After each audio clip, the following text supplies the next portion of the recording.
going on, guys? This is Sam Kwak. We're going to the Kwak Brothers. I'm just kidding. I'm kidding.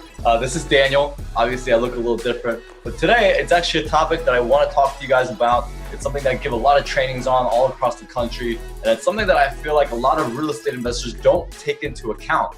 You know, Jim Rohn says that the top 2 or 3% of individuals, whether it be business owners, investors, are there because they spent the extra 2 or 3% of the effort. And what I'm going over today, I truly believe is that extra 2 or 3%, because, you know, I travel around the country training thousands and tens of thousands of real estate investors, and not a lot of investors actually talk about this. They don't really count this into their business, and yet it's the most pivotal thing that we have to think about as entrepreneurs and especially as real estate investors. I am, of course, talking about economics. Now, there's 2 different types of economics that are going to affect your investments locally and also on a mass level. So let's talk about the 2 different types of economics. First, you have macroeconomics, and secondly, you have microeconomics. So let me break this down for you. And again, my goal in the next 15, 20 minutes is to not train you guys on everything on economics. And I've spent thousands and over 10,000 hours studying economics, macroeconomics, microeconomics. What is the best plan and solution to be able to monetize what's going to happen here in our country? I mean, I'm sure all of us would have wished we known that 08 was going to happen because, well, there's a lot of people that lost a lot of money. They lost their fortune off of what happened in the market correction. But I'm sure you and I can both agree that there are a lot of individuals who have produced a lot of income, have amassed their wealth through bubbles. Names like Mark Cuban, Warren Buffett, they've all made their wealth and a majority of their fortune off of bubbles if you actually study economic history. So let's first talk about macroeconomics. And I'm just brushing up on some things, and I just want you guys to get some starting points on what to start researching on as real estate investors. So you have 2 different types of economics. First, you have macro. And I want to talk about 3 things that are really important to keep in mind as you guys are talking about economics and using that to leverage and build your real estate investing business. I think we can all agree that that's one of the main reasons why people lost in 2007, 2008, because they didn't see what was happening economically. They weren't paying attention. They thought what was happening was going to continue to happen, and it didn't. It went the complete opposite direction. So the first thing that I want you guys to really study, focus on, and of course, at the end of this, you guys will have an opportunity to get more information, get more training, hands-on, one-on-one training with myself, with my brother, on what all this means for you as a real estate investor, right? We're gonna show you step-by-step, process by process on how to build your network, your net worth, just like we did. So with macroeconomics, the first thing that you have to consider that dictates a lot of what we do in real estate, well, the first one is interest rates. Now, you're probably thinking, well, what are interest rates? Well, what I'm talking about is actually the federal interest rates. And of course, we have a new chairman in the federal board, which is Jerome Powell. Now, let me tell you why the interest rates are so important as you are maneuvering through your real estate business, especially if you right now in multifamily buildings, apartment complex investments, or even commercial real estate. Well, that interest rate is going to dictate how expensive the money is going to be, and it's basic economics. If you have a lot of demand, right, you're going to have a lot of supply. If you don't have a whole lot of supply, the demand naturally is going to grow bigger because it's what's called a scarce resource, right, economically speaking. So picture this, right? I mean, if you have a bunch of properties and you don't have a whole lot of people that can actually afford them, the prices are going to go down. So matter of fact, anytime the interest rates do go up, that does coincide with the cap rate of these buildings, and it changes the way they perform. I mean, that's a whole nother topic in theory, but long story short, the higher the cap rate goes, the property values actually go down, right? So I'm going to write PV for property value, and it goes down.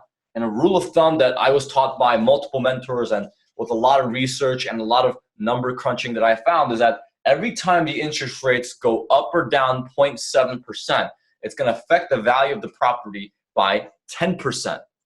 So, I mean, that's exactly why something like 07, 08, and what I see a lot of people doing right now, that's why I believe they're in a boatload of trouble. Because right now they're getting interest-only loans. They're not building up any equity. If the interest rates go up 2.1%, that's 30% value of the property.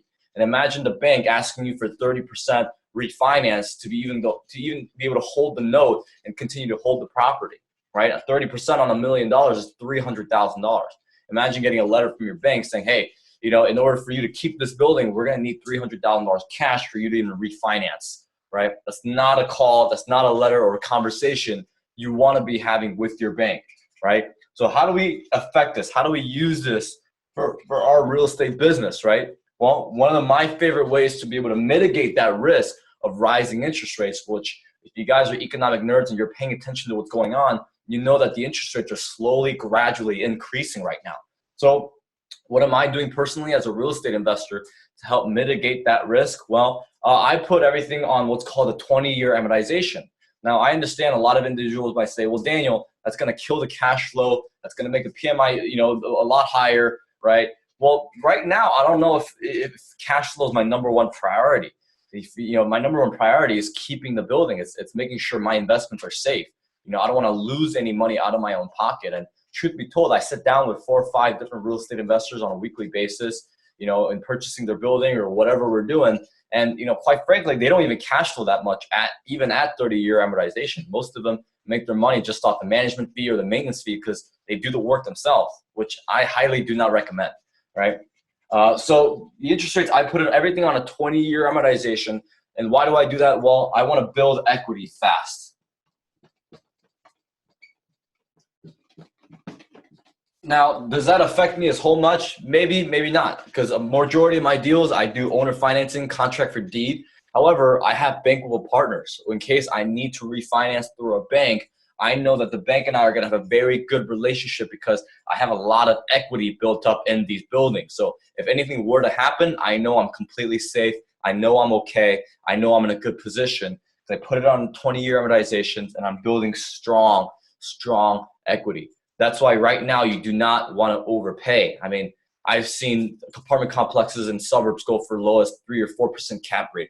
I mean, that's obscene. That's absolutely absurd. And considering how massive global distribution in terms of capital in real estate investing is going right now, there's a lot of competition that's driving down the cap rate along with the rising interest rate. So a lot of things are projecting and forecasting towards purchases made with lower cap rates, higher purchase price, overpaid buildings that eventually are going to be at a downfall because there's no equity in them. I mean, we're seeing 2006, 07 all over again in different ways, right? So that's the first thing you got to worry about in macroeconomics. The second thing you want to worry about, well, it's simple. You want to worry about the inflationary rate. And the reason why I want to bring up the inflationary rate, well, it's pretty simple. You want to know your playing field. You want to know your consumers. You want to know if they have the ability to pay rent. Economically speaking, the more economics gets better, there's movement away from the rental market. But of course, a lot of the baby boomers that are retiring, a lot of the millennials.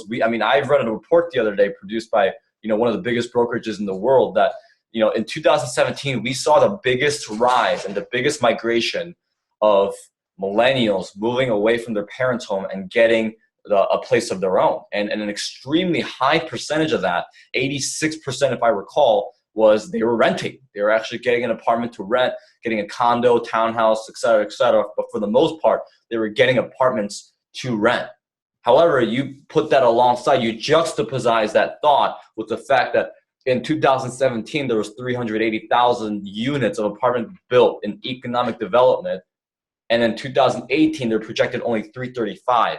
2019, that number is going to get lower. In 2020, well, I'm not sure if we're still going to even be in 6 figures. So if you tie that in with the inflationary rate of what's going on in terms of the rental migration, it's extremely important to be able to learn how to acquire multifamily apartment buildings right now, before things happen. And the reason why my brother, myself are doing these podcasts and we're doing these webinars and we're putting a lot of content out there as well, we want to build our network. That's our benefit.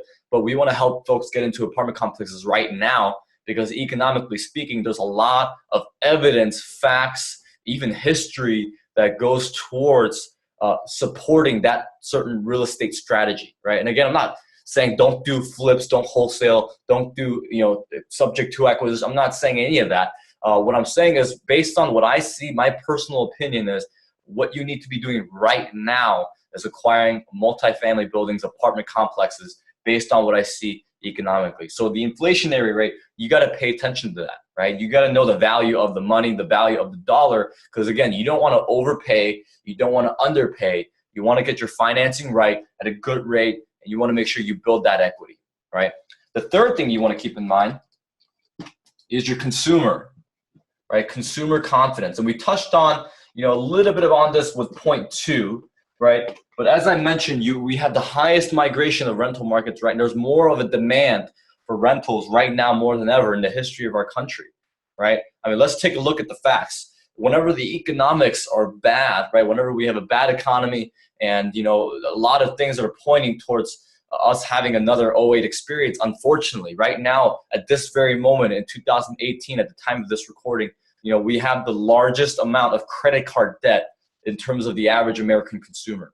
The second highest was 2007, the exact year before the crash happened, right? I mean, that alone tells me a lot of things. So historically speaking, if we look at real estate, whenever the economy turns bad or whenever we have a market correction, people rent more than ever, right? I mean, you're people who had houses, I mean, you guys know that whole mess. People who had houses are now getting into Class A apartment complexes. They're renting, right? They had to sell their home, which pushes the Class A tenants down to the Class B, down to the Class C, which brings me to my last point, a very huge opportunity right now, which is forced appreciation.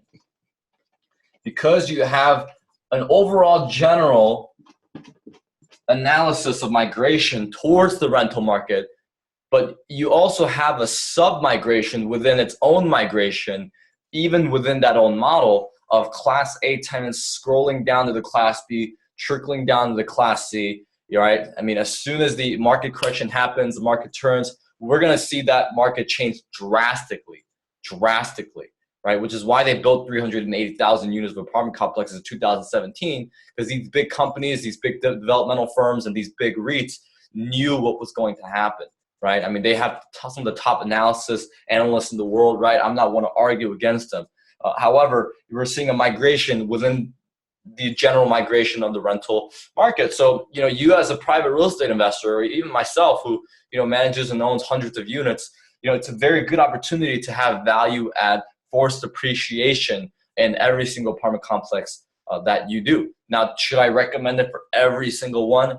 No, absolutely not. However, are there a lot of opportunities out there? Is it good right now? Is it a prime time to execute this certain strategy? Absolutely. Every single one of the units that I bought the last 7-8 months, and I think I bought 76 of them, right? I'm working on right now. I have in my pipeline about 2,000 units that I'm personally working on. I mean, guys, every single building, apartment complex that I bought in the last 6-7 months, I'm applying forced appreciation. And I'm doing it for 2 reasons. I'm building equity, and at the same time, I'm increasing the NOI, increasing the income, which in turn will increase the value of my property astronomically. I mean, to give you an idea, I bought a 36-unit complex about 4 or 5 months ago, bought it at 1.5. With the forced appreciation strategy that we're doing, it's going to be valued at $800,000 higher in literally a year and a half. Right? I mean, that's astronomical equity that we're having. It's going to be amazing for when the market does happen. It's amazing when the interest rates get low. I mean, I'm very excited for what's going to happen. Now, you might be asking, well, Daniel, tell me more about this forced appreciation. Well, here's an opportunity for you to get actually into our next webinar, our next podcast, in which I will be talking about forced appreciation, what it means. I'll give you some numbers. I'll actually show you an actual property that I'm applying this strategy right now. And again, it's an opportunity for you to increase the value of the property. I'm doing it with one of my buildings with $800,000 in increased value. It allows you to build equity. And I believe that it's the #1 strategy to go with right now with what's going on economically. So stay tuned, right? And I believe you also, there's a link down below that there's a chance for you to be able to work with us. Now, we do have a very selective candidacy process. We don't just take anybody. I'm being very upfront with you. Matter of fact, it'd actually be my preference that if every single person watching wouldn't click on the link, because I know for sure statistically that's not good for me, right? And again, that's mainly why you guys don't see me in front of the camera, because, well, I mean, I'm very hands-on in my real estate. I do a lot of the real estate. I help a lot of my team members, people that I assist, get into real estate. I also do a lot of speaking roles, which is why I don't get a lot of time in front of the camera. But just know that for the individuals who are on my team, who are part of that Kwak Brothers nationwide community, I'm spending, a very high majority of my time not being on the camera, but actually helping them, coaching them, giving them one-on-one attention. So if that's something that you're looking for, click on that link below. And again, that next podcast, the next webinar, I'm going to be talking about this forced depreciation. So stay tuned, click on that subscribe button. If you're on YouTube, if you're on Facebook, like, comment, share, and I really challenge you to create your own mastermind, right? Create your own mastermind, create your own group of individuals in which you could share ideas. And one of the best ways to start that is tag those names on the comment below. Share the link, right? Create your own little mastermind group in which you're able to share ideas, talk to real estate, right? I'd be more than happy to also come in and share if you do get something like that together. So again, guys, thank you so much. My name is Daniel, part of the Kwak Brothers team, right? The nationwide community. Next podcast, I'll talk about forced depreciation. Looking forward to seeing you there. Bye-bye.